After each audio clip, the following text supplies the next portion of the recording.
Only 5 months into the business, Freddie Mahumane's Kasidi delivery business looks promising and poised for growth. He's built a digital platform rivaling the big delivery business, but with a firm focus on servicing the townships. Kasidi is targeting the growing middle class in the township.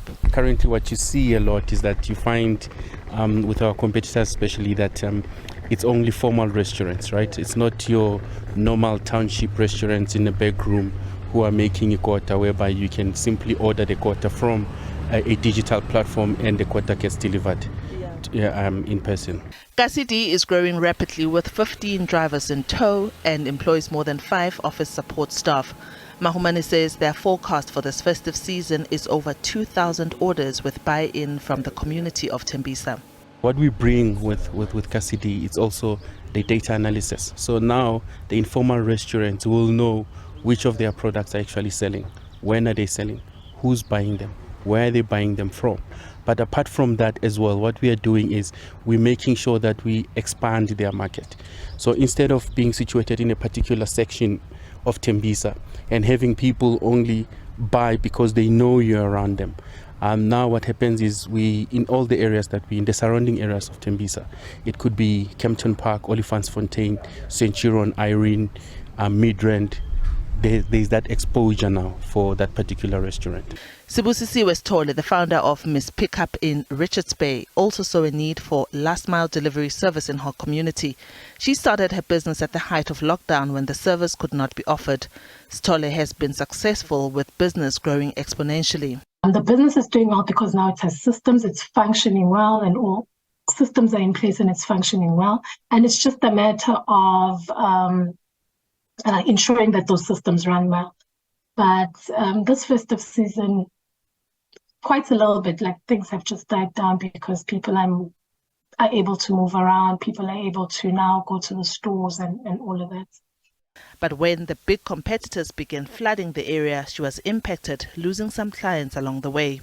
A lot of other, especially franchises, were starting to pull out and they were using those services. And some were telling me that on their franchisee contracts have changed and they're supposed to use that service. But it took a lot of convincing for me to actually tell them that it's okay, you can still use them and use my services.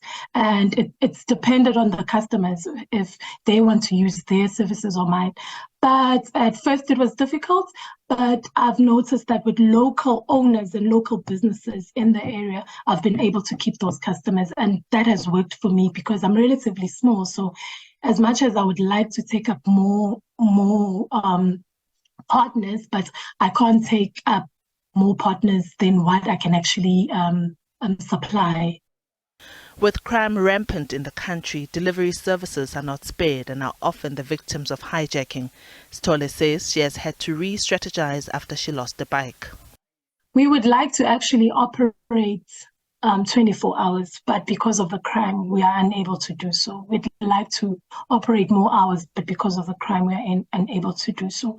When I started out, I tried the Ekasi market, like going into the location.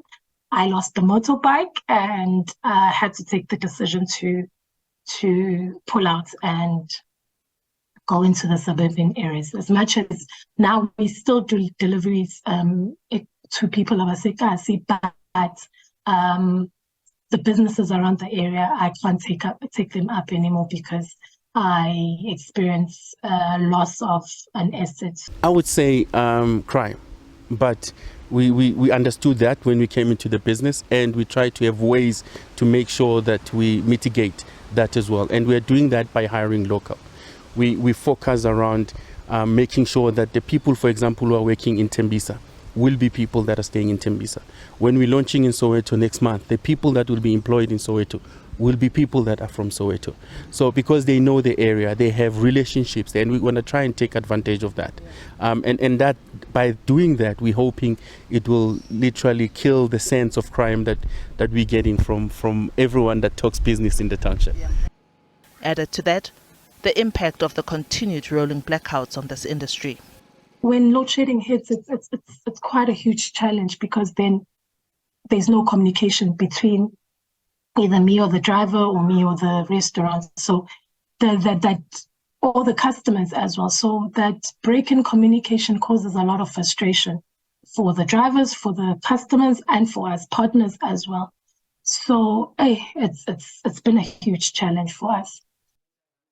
Looking ahead to 2023, both business owners are gearing up for more growth with more partnerships on the horizon.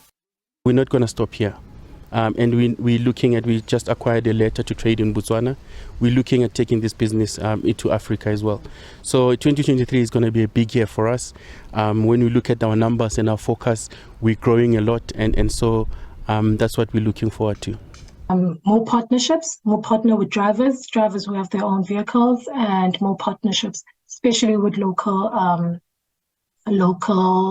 owners of businesses, not just in the food and beverage space, but also because there's a lot of small parcels that need to be delivered around, but those as well as probably get a bigger vehicle in order to take up bigger parcels. And yeah, that's my hope for 2023.